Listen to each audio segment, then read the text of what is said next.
I think I am quite an expert on Willy Schawinka. I've been working for 10 years on his plays, especially plays, because he writes also poetry and fiction and essays, but mostly he's known for his plays. He is a Nobel laureate. He won the Nobel Prize for Literature in 1986. He's a Nigerian playwright. He only writes in English.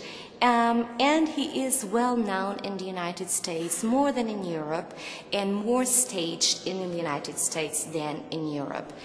About Africa, he's also staged in Africa, but as he writes in English, as I said, it is a little bit more complicated for the theater groups in Africa to stage him. And I think that the last way he was staged in the United States goes back to 4 or 5 years ago. I'm not really sure about that. You have always to be on the internet to see if something is coming out.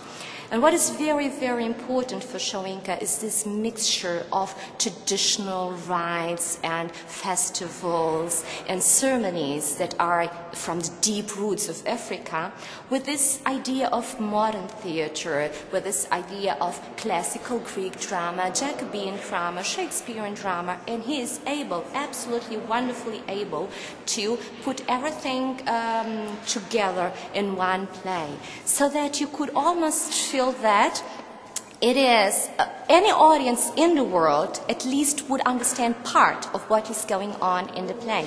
If they would not be identified with the traditional roots of African drama, they will probably identify with other types of modern drama. And this is what I find fascinating about Schawinka and his plays.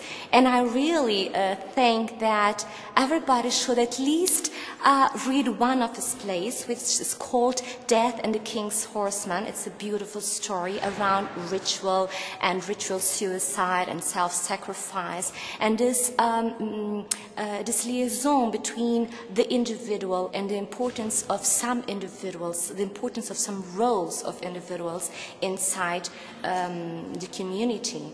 I also think that students, his plays are taught, more than stage, taught at universities all over the world.